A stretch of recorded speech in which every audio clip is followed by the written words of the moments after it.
Hello and welcome to the Andalusia Knits podcast. I'm Jordan and this is a video series on my YouTube channel where I take you through the knitting projects that I'm currently working on. I show you any recent finished objects that I have, and I discuss my plans for future projects.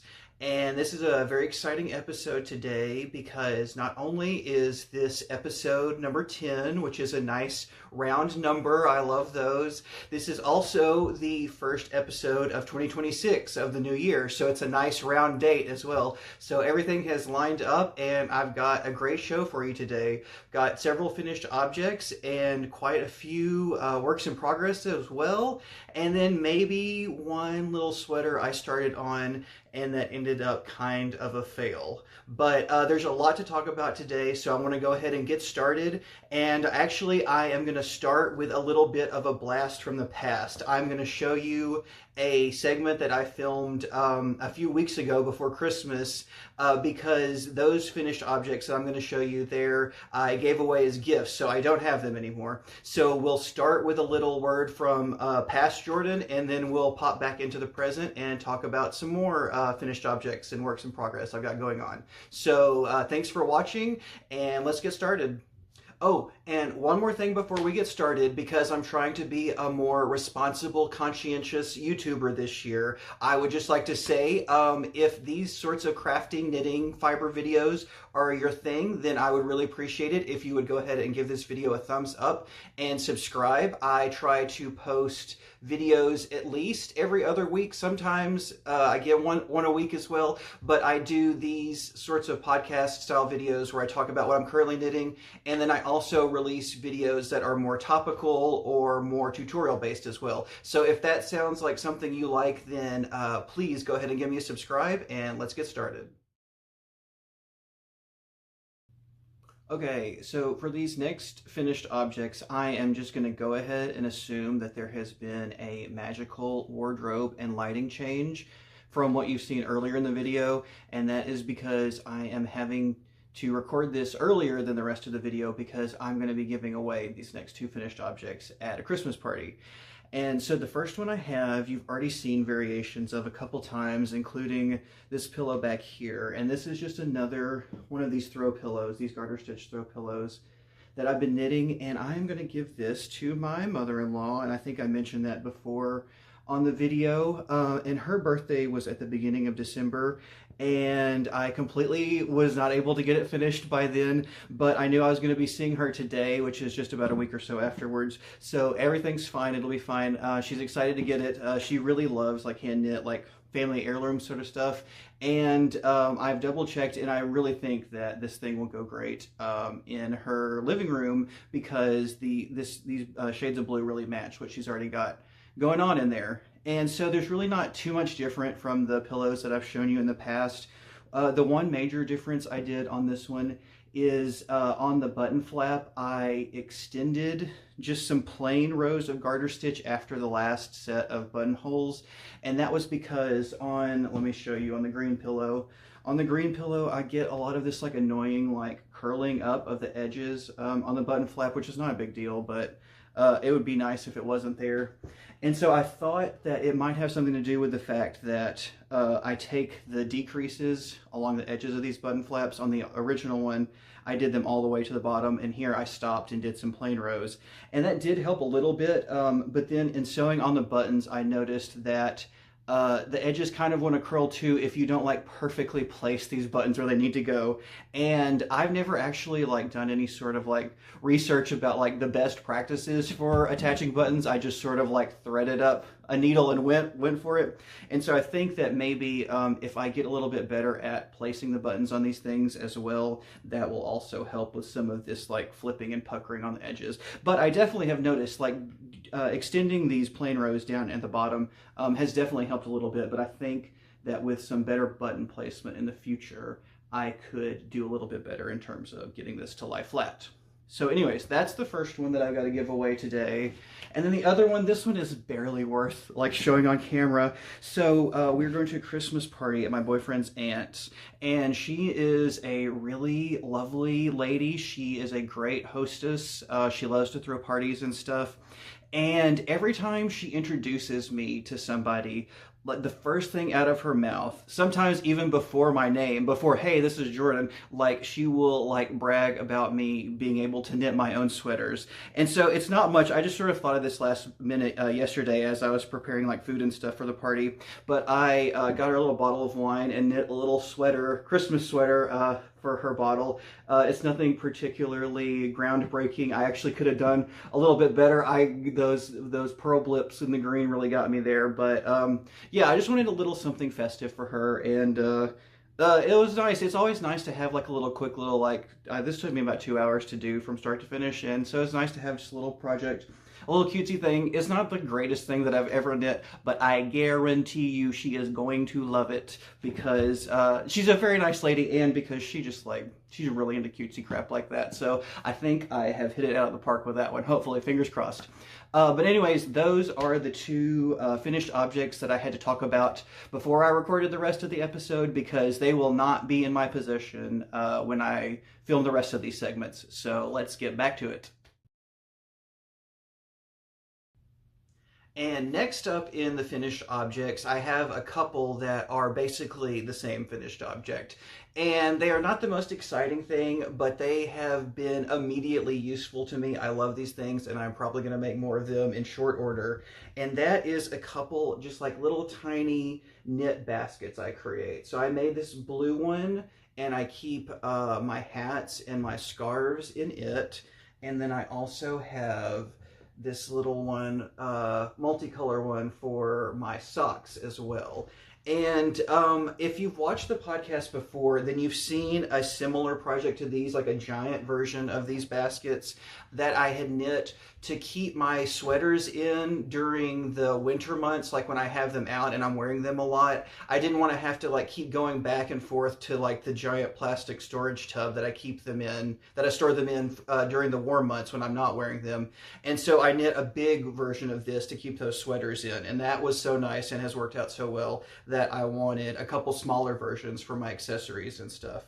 And so both of these baskets are the same pattern. That is a Yarnspirations free pattern. I believe it's called Ombre Basket, and I will leave a link to that pattern below. Like I said, it's free to download.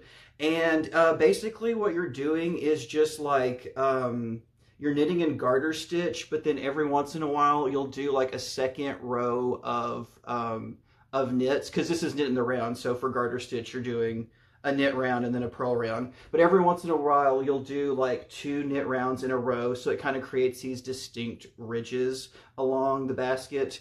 And like most knitting home goods, like it's not the most structurally sound. It is super duper floppy. It's not structural. It would not work. I would not want to use this as like a bag or anything, but just in terms of like a basket that I'm going to place on a table, it works just fine. It's very cute, and it's so much nicer and handier than even just like having all of my hats like folded and stacked up. And I mean, if I'm being honest, like they're normally like thrown in a pile together. They're rarely even stacked up. But this is, I don't know, these are just like a little bit nicer and a little bit cuter way to store some of my knit accessories.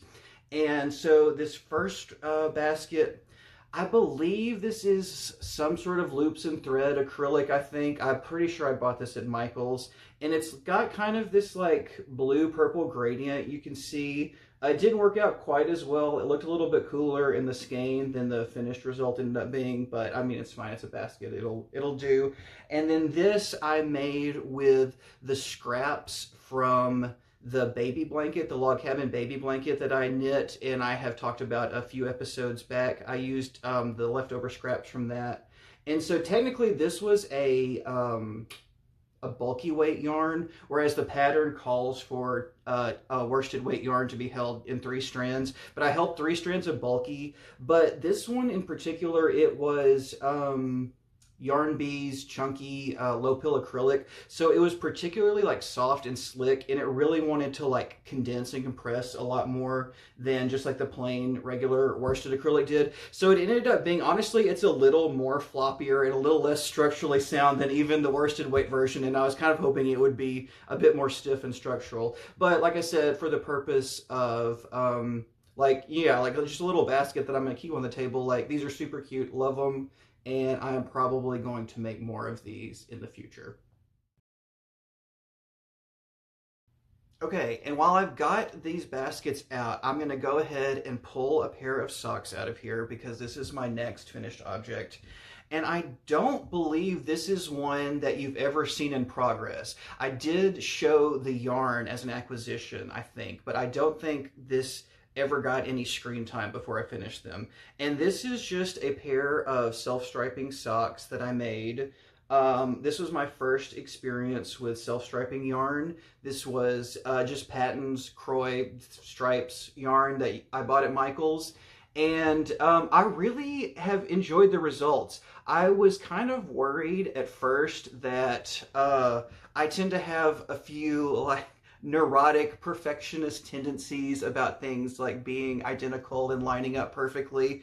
And honestly, it was a lot easier than I thought it was going to be to get everything to line up correctly. Basically, like, I just knit these from the top down. I didn't break the yarn at all. And so, like, as long as I got the starting point correct, basically the socks were going to end up identical. Now there are a few like minor variations because I don't think that like the yarn itself, I don't even know if it's possible to like perfectly identically dye these striping patterns in the yarn, and I imagine that like my gauge is not going to be perfect exactly the same from sock to sock either. So while they're not like, I mean, if you like get in and like really look in at the details and where the colors change exactly, and there's probably going to be a little variance, but even for my like perfectionistic, just scathing eye, these are fine. I love these. I love the way they look. They're very cute. It's kind of like big blobs of like blue and green, and then with these dark stripes kind of breaking them up as well.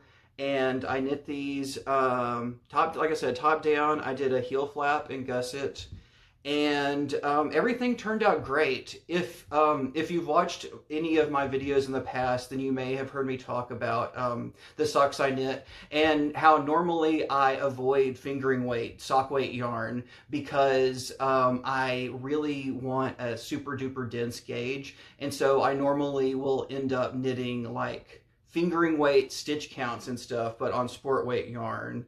And so this was my first experience knitting actual fingering weight yarn socks. And honestly, it's not as bad as I thought. Now, these are definitely not nearly as dense as the sport weight socks that I normally knit. But that being said, like, I don't hate the fabric that it's created. It's still created a pretty nice, fine gauge. And I knit these on size 0 needles. And it was also nice that after doing a swatch, like I realized basically all the numbers that I've developed for the sport weight yarn socks, I can just transfer those over to the fingering weight. And like I said, they'll fit correctly, but it's not going to be quite as dense of a gauge. And so, maybe in the future I might be a real masochist and go down to like a 00 or a 000 DPN to knit fingering weight socks at the exact density and gauge that I want. But for now, I think I'm just going to have fun knitting these on a more reasonable size needle and being okay with the fact that while it's maybe not as thick of a fabric as I want, it's not going to be a bad fabric. I don't think these are going to fall apart after just a couple wears or anything like that, especially considering that they have nylon in them. That's another first for me. Normally, I would knit my socks in just 100% wool and rely on that really dense gauge and rely on felting to like protect them from falling apart. But with the nylon, like I said, I think I can be a little less like tightly gripped and crazy about just how dense these socks are.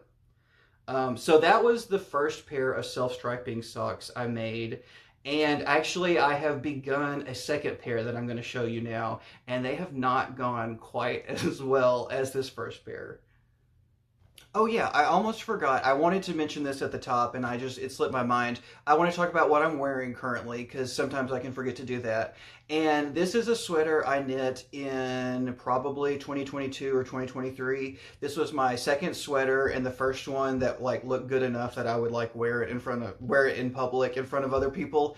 And it is the Men's Ease Raglan by Alicia Plummer. And I can't really get I don't have a really good shot. I'm not going to stand up. It's just a very, very standard, very basic, beginner-friendly raglan pattern that I found on Ravelry. And this is a super duper cozy sweater, but as I pulled it out today, I realized that like it's not just like, let's see if I can show you. It actually doesn't look too bad on camera, but it's not just like pilling like crazy, and it absolutely is pilling like crazy. But in addition to that, like especially in like the high friction areas, like on my back and in the underarms and down the sides of the sweater, it is starting to just like straight up felt. Like it's not like uncomfortable and it's not like, you know, it's not fatal felting yet or anything, but it is just like the fabric is straight up starting to like lose the stitch definition entirely. And I was trying to think about why that might be. And so I knit this in Wool of the Andes sport weight yarn, or not sport weight, this is the worsted weight yarn. And so like that's a very budget, like economical yarn, so it's not like going to be spun with the most care or something like that. And so that could have something to do with it. But I think what really is driving the felting is the crazy loose gauge that I have knit this with. And so, like I've mentioned in the past, I have a tendency to be a pretty looser than average knitter. I typically have to go down quite a few needle sizes to get a recommended gauge in patterns and on yarn bands. And I knit this sweater at a time when I didn't really realize that, and I knit this at a time when I really couldn't be bothered to knit gauge swatches either. So the pattern said, use worsted weight yarn and use US8 needles. And so that's exactly what I did. And so today, for the first time after like 3 years of wearing the sweater, I laid it out and I measured the gauge. And an average like worsted weight gauge is like somewhere between like 4 to 5 stitches per inch. And this is fully 3 stitches per inch. It's that loose. Like I was knitting this at such a crazy gauge. It would also explain why I was having so much problem with like the holes at around the increases. I was doing the increases correctly. I'm just doing it at such a like drastically loose gauge for the yarn that it's like there's gonna be holes just because it's a holy fabric that I've created with this gauge. And so, yeah, I'm a little sad that this one is probably going to, I mean, I can't imagine it's going to like die anytime soon, but I imagine that this sweater will wear out faster than my others. And so I might just have to knit me another copy of this one. It was a great pattern. Like there's nothing wrong with the pattern. It was very, like I said, it was a very beginner-friendly pattern, which is exactly what I needed. Might be a little boring for me now, but at least I know that I can get a raglan that is shaped correctly, and that if I do a gauge swatch, I can get one that fits as well. So anyways, that was a very long digression about what I'm wearing, but I wanted to make sure that I got that in there as well. So now let's head on to some works in progress. All right, so like I mentioned a little while ago, I'm trying to talk slower. I don't know why it just hit me as I hit stop on that last segment. Like I feel like I'm just talking a mile a minute, and I always feel like I'm talking a mile a minute. So I'm gonna try now in the middle of this video. I'm just gonna slow everything down, calm down a little bit. There's no rush, and just talk at a normal pace about my next work in progress. So I mentioned a little while ago that I knit my first pair of self-striping socks, and I had so much fun with it. I've heard people in the past, you know, talk about how self-striping yarn is real like potato chip knitting. Like you just want to like with potato chips, you just can't. You always want to eat one more, eat one more. And with the self-striping yarn, you just want to get to one more color change to see what the next one's going to be, and then see what the next one's going to be. And so I was very excited and motivated to start this next colorway that I bought. And I was particularly pumped about this one because in the ball, I thought that this colorway looked absolutely beautiful. It looked so cool. As much as I loved the colorway for the first pair I knit, like I thought this one looked even better. So I was very excited to knit this sock up. And so I got one done and I looked at it and I was kind of like, wait, what is going on with this? So I want to show you this very questionable self-striping colorway that I have knit up. And here it is in all of its like Frankenstein glory. It's just, it feels like, I don't even know what it feels like. It just feels very confused. Like it does not know what kind of like color scheme it wants to be. It does not know what kind of like design scheme it wants to be. We've got these really, I don't know why it feels so ugly. I don't like, I like all of the like individual colors represented in this sock, but there is especially this like really dark berry purple and this navy blue or navy blue. For whatever reason, I absolutely hate like how thick these solid stripes are. There's just something about that that does not look as nice to me as like the 2 or 3 round stripes from the first colorway that I did. So that was kind of crazy. And then I also feel like these solid colors, like they just do not make any sense with the little like faux stranded colorwork blobs that you get. And don't get me wrong, I love the blobs. I think that is like the textbook like class. It's a defining element of the self-striping sock genre are these little like vaguely geometric blobs. But it just doesn't, with the colors together and the solids, and there's just something very weird about this sock that I don't like.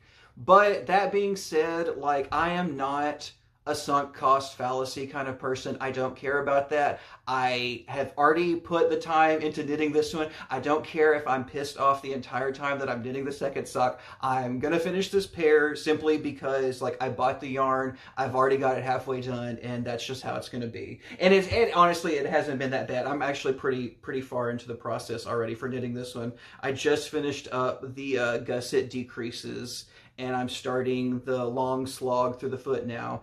And yeah, it's pretty much business as usual. Like I said, as long as I can line up the very beginning of the sock, everything should unfold as expected. And unfortunately, it is unfolding as expected. It's just as weird and awkward as the first one. But I will say something that is kind of interesting about the second one is that these like I said, I like the faux color work blobs that you get like in here and with the white and the purple.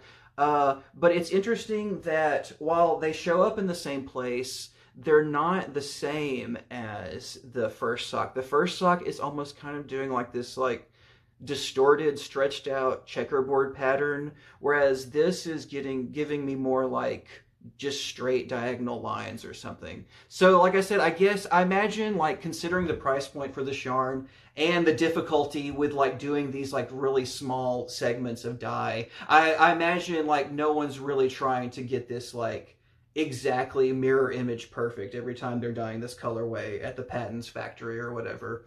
But like I said, a little disappointed in the colorway, but it's a sock. Like as long as it fits well, it's not that big of a deal if it looks bad, because I don't even have to look at it myself. I can just put it in a shoe and not think about it anymore. So definitely gonna finish this one, but I have learned my lesson about self-striping yarn in that I should not be deceived. Just because something looks good in a skein does not mean that it's going to look good when you actually knit it up. So yeah, that is my little sock adventure for right now.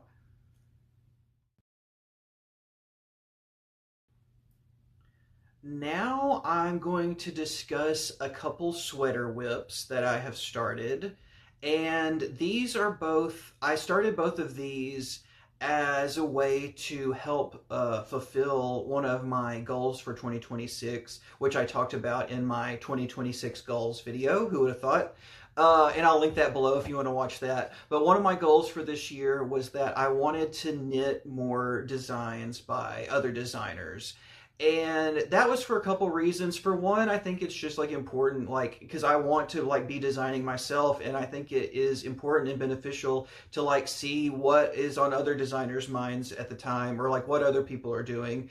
But it's also, I wanted to knit more patterns by other people, because those don't require like any decision making on my part. Assuming that I have a pattern in my hands that is written well, I don't have to like do any thinking. Whereas when I am making my own designs, I am doing nothing but making decisions. And sometimes I just want to sit down and knit a few rows and not have to decide, well, what kind of cast on do I want to do? What sort of edging should I think about? You know, I want to play around with some stitch patterns. I just want to knit something and have a finished project at the end of the process. And so one of my goals is to knit more patterns by other people, because that just makes that whole process so much easier and faster. So the first sweater that I am going to show is not even technically a sweater at this point. I have had to start over from square one, basically. But it is the Scottish Fleet Gansey by Rosie Woodland, and I will put a pattern photo up here at some point to show you, because right now all I have to show for it is this swatch that I knit. And that is because I knit this swatch, which I would argue is a pretty giant swatch. This is an in the round pattern, bottom up in the round. And I knit a swatch on like my 24-inch circular needle, thinking that would be fine. And so I knit this up, measured it, started knitting the actual sweater, and after a couple repeats of this stitch pattern, this diagonal line stitch pattern, I blocked the sweater to see where I was at, and it was fully like 10 inches larger than it needed to be. And so I am thinking that it is a case of both. I had to have like misread this whenever I was getting my numbers for my gauge. Like I had to make a mistake in stitch count or something, because like 10 inches is a crazy amount to be different. But also, if you've watched the podcast in the past, you've seen the giant stranded colorwork sweater that I have. And that thing, one of the reasons that it is so big is because I underestimated like how much it was going to grow under its own weight. And so I think that might have been what was happening here, unfortunately, too. So even though I thought like a 24-inch, or however, I don't even know how big around this thing is, but it was on the 24-inch needle that I knitted on. Like, even though it's a giant swatch, like the circumference of my body is even bigger, and so that's going to weigh down, like it's going to be even more yarn weighing itself down. So I have frogged my progress on it so far, but I really want to start again, because like I said, I love this sort of like diagonal rib sort of pattern you get, and then it's broken up by some garter stitch sections. It's sort of similar to the basket, where you do some extra like knit rows in between, so you get sort of like these distinct ridges. And so I'm going to start over, and I'm going to do a couple things different. And the first thing is that I'm going to do different is that I am going to knit this thing flat and not in the round, even though the pattern says it should be knit in the round. And I'm going to do that for a couple reasons. And the first one is that there are portions of this that have to be knit flat anyways, so I already have like the stitch patterns written out for knitting flat as opposed to in the round. So I'm not going to have to do any conversions on my part. And I think that this yarn is just so bouncy and stretchy that I want, even though like side seams don't seem like they're doing a lot of work, like they are kind of like preventing some level of horizontal stretch, I think. I don't know, that seems logical to me, but I haven't done any tests to see if that's the case. So I think like knitting it fully flat and then having side seams up the sides of the body is going to help with some of that like outrageous stretching that I found the first time that I tried knitting this. And I'm going to have to go down. I'm probably going to go down another couple needle sizes or two. So this is sport weight yarn. This is Knit Picks High Desert sport weight yarn. And the swatch is knit on size 2, and I started the sweater on size 2, and I think I'm probably gonna go down to like a 1.5 or a US 1. Because like I said, it's a very bouncy yarn. It's a very bizarre yarn. I need to talk about like the yarn itself too, where I move on to the other sweater. And so I chose this yarn based on the fact that I'd used a little bit of it before in my auger cowl, which was a design I did last year. And this was a design where I was doing purl bump color work. So basically I was doing stranded color work, but instead in the contrast color, I was purling the stitches instead of knitting the stitches. And I had a great experience with this yarn. I loved the colors available, and I had my eye on this blue as well once I decided that I liked the yarn. And so I bought a sweater quantity in this blue, and then to my dismay, I knit up a swatch using this yarn for the pattern that I'm about to talk about, the other sweater pattern I have today. And to my dismay, I was getting the like optical illusion thing where when you knit in stockinette and it looks like one leg of all of the V's is just like a straight line straight down to the bottom. And so at first I was like, I'd always heard that that is caused because of the direction that the yarn is plied. I've heard that happens in stockinette with Z-plied yarns, which without getting into like all of the ins and outs of spinning or whatever, a Z-plied yarn is when you have multiple plies of yarn and you ply them counterclockwise, I think. And so anyways, doing that counterclockwise twist can create like this optical illusion where when you knit in stockinette, it looks like one side of your stockinette V's is just a straight line down. And so that was the first thing I checked on this yarn was, oh my God, is this Z-twist? Why was it not like labeled as Z-twist yarn or something? And to my surprise, I found that no, it is not Z-twist. I don't know if we'll be able to like show this. I don't know if I can get this up close enough and focused, and probably not with my face. Anyways, this is not Z-twist yarn. This is absolutely S-twist yarn. But what's going on is that the yarn is plied together so tightly that the plies are almost horizontal when you hold the yarn like this. And then they become horizontal when you slightly angle the yarn to the side. So now I have a whole new like genre of yarn to be afraid of, and that is highly plied S-twist yarn. Is also gives you that optical illusion where one leg of the V looks like it's a straight line all the way down the fabric.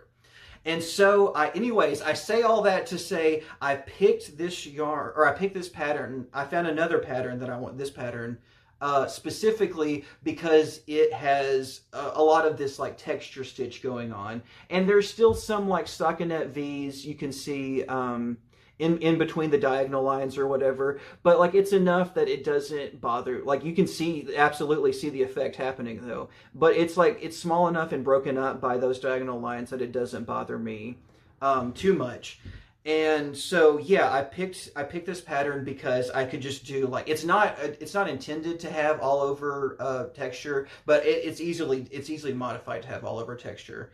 And so yeah, I'm gonna have to start this over, and I'm going to knit it flat entirely, and I'm going to knit it at a smaller gauge, and I am probably gonna be a lot more neurotic and persistent about blocking it and making sure that it's going to be the correct size as I go through the process. So that was a little disappointing. Like I mean, I knit maybe like a week and a half on this before I blocked it and realized that it wasn't going to work. So it's not the end of the world. It was a little disappointing though, but that's okay because I have a second sweater that I've started now that is going much more successfully. So this second sweater I have to show you, it is the Sandpoint Pullover by Elizabeth Morrison, and I will put up another image of it here on the side as well so you can get a look at it. I don't have a ton done, and it's not super exciting when I do have done, but I'm very pleased and excited about this one. It's just some 2x2 ribbing at the bottom of the hem, and a little stockinette on the body. And I definitely took this one off the needles earlier to make sure that I was going to get the gauge that I wanted and needed, and I absolutely am. This is kind of a rarity for me. I actually hit the gauge suggested on my first try. Now, I did have to go a smaller needle size than what the pattern recommended, but I did. It was asking for like 6 stitches per inch, and I got it first try, which is kind of crazy for me. Which is good because I like the drape of this fabric. I like the way this fabric feels. And even though you can't really, I don't know if you'll believe me looking at this on camera, the color of this yarn is absolutely beautiful. This is more Knit Picks Wool of the Andes Sport Weight, which I knit a lot of sweaters in. And the color is Merlot Heather. And I really, like, at least what I'm seeing looking at the camera, like, it is not doing it justice. It's this beautiful, like, reddish brown with a lot of, like, sort of, like, golden heather flecks, like, spun in. And it's just such a nice, like, rich, complex color that is just not reading at all on screen right now. It's very unfortunate. But anyways, so that is one of the reasons I am excited about this sweater, is just, it's such a gorgeous color, at least in person. But the other reason I am excited about this one is while the knitting itself is kind of boring, the body is mostly stockinette, and then the sleeves are as well, but there's some like decorative like ribbing, like ridges like in the sleeves. But the thing I'm really excited about doing on this one is it has a zipper installation, and I've never done any sort of zippered garment before, so that's going to be a little fun and a little nerve-wracking. And I'm already like worrying about it. I'm already like thinking about ways that things could go wrong. And so I've noticed on Ravelry that there seems to be like, I don't think there's anything like fatally wrong with the pattern. I think it's well written, but like there seems to be some like weirdness in a lot of the project photos in the collar area when the zipper is not fully zipped up. Like when it's fully zipped up, it looks fine because it just like creates a continuous collar. But when it's like a little bit zipped down, like the edges of the collar don't really seem to like want to fall like cleanly or evenly like to the sides. And so I'm not sure what's going on with that. But I've already been worrying about that happening to mine and thinking about ways that I can fix that. And thankfully, I have found a YouTuber, Nora Knits, and I've been watching through like her like backlog of videos recently as I've been knitting. And I've gotten to some episodes where she is knitting a sweater, a zippered sweater for her dad, and she is using I don't remember the name of the pattern, but it is by a very pink knit, Stacey Perry, who's also here on YouTube and has a lot of great knitting tutorials. It's just a simple like zippered men's sweater pattern that she's working on, and the zipper on it looks absolutely fabulous. It looks so fantastic in the pattern photos. Nora's version, the zippered version, looks so fantastic as well. And she talked a little bit about the process of installing that zipper, and apparently the technique that Stacey Perry suggests is kind of fiddly, but ends up with a really good result. So it might end up being the case where I just like completely ignore the zipper installation instructions that are provided in the Sandpoint Pullover pattern and just use that Stacey Perry tutorial that Nora seemed to have so much success with. But like I said, this is knit flat. I don't even have like I don't even have half of the back panel knit. Like that is such a problem for future me that it is kind of ridiculous that I'm even thinking about it or worrying about it right now. That is like, I don't even have like a zipper selected. I don't know how like deep I want the zipper to be. There's so much knitting that I have to get to before that is even going to become like a problem on the radar. So like, I think I'm sort of like wasting some brain cells worrying about this right now, but I'm excited that at least like I have like some plans and some like resources to go to when it does come time to start thinking about the zipper for this pullover. But yeah, so that's the Sandpoint Pullover. Like I said, not a ton of exciting knitting yet, but there will be some exciting construction work in the future for that one, definitely. So finally today, I have a little bit of a project that I wasn't sure that I was going to even talk about at all today. It's kind of a top secret project, even though it's not. So this is a hat, a beanie, and a second beanie that I've started work on that I have done for a video that I'm in the process of filming. And I'm super excited about this. I don't want to say too much about the yarn that I used because that's sort of the crux of the video, but I will talk about the pattern I used and sort of like the fit issues that I had and I didn't really do a great job on. But anyways, okay, so here is the first complete beanie that I have. And while this is kind of like a neon nightmare, I know this is not everyone's cup of tea, including my own probably. Like, I cannot get over how cool and bright these stripes are and this coloring is. It's so great. And so this is a beanie that I knit using Passionate Kelsey's chunky knit beanie pattern, I believe is what it's called. And I will leave a link to the video tutorial she has as well as the written pattern that she has for this. And I will link all of the patterns that I've talked about today. I'll have linked in the description below as well. But I used this pattern and it's just a pretty basic beanie that is knit using 2 strands of worsted weight yarn. And I wanted like a true Passionate Kelsey experience, so I didn't swatch because she generally doesn't either. And that was probably a mistake because while I didn't have any plans to like wear these like experimental hats long term, I wanted them at least to fit my head. And this one really just doesn't, kind of like, it's kind of, I found that like I want a hat that is a bit looser than maybe other people would prefer. And like, okay, now honestly, now that I have it on, it looks kind of nice. Like, I'm kind of digging the peanut head thing. And honestly, it doesn't feel too tight now either. Now that I put it on a couple times, it's kind of like stretched out a little bit and conformed to my head. But anyways, so that is the first beanie I made. And so I've started a second beanie as well in this using the same pattern, but different yarn colors and a little bit of a different like striping thing going on in this one. And I've added 8 stitches to the stitch count on this one in the hopes that it will be a little bit more comfortable for me to wear. And I'm also going to be knitting this one a little bit longer than she suggests because in addition to preferring a looser than average hat, I have a bigger than normal head as well. And I found that the length that she gives for this one is just simply not enough for my giant long cone head noggin.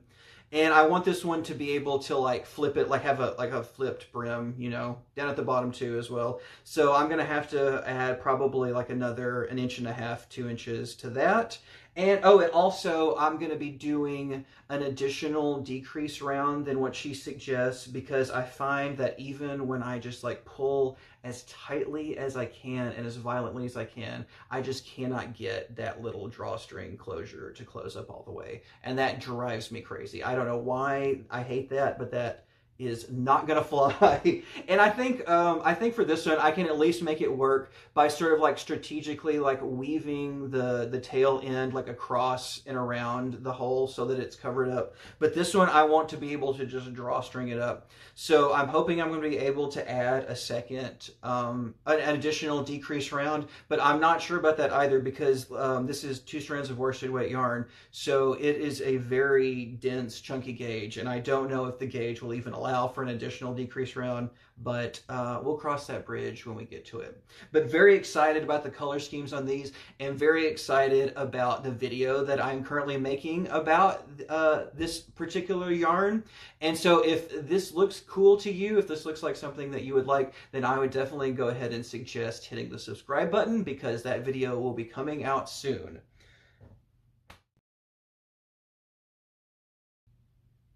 Alrighty, well, I think that is going to do it for today. I don't really have any acquisitions or anything like that for today, and I don't have a ton of like major concrete definitive plans for anything new that I wanted to discuss. But thanks for joining me again. I hope you got something out of this video. I hope you always get something out of these videos. Just to mention it once again, if you wouldn't mind, go ahead and giving this a video a thumbs up. And if knitting content, if fiber related content is something that you like to see on a regular basis, then I would encourage you to subscribe to the channel as well. Like I said, I try to get a video out at least every other week, and sometimes I will get additional weekly videos out too. But that's going to do it for me today. I hope that your 2026 has been off to a good start so far, and I will see you in the next one. Bye.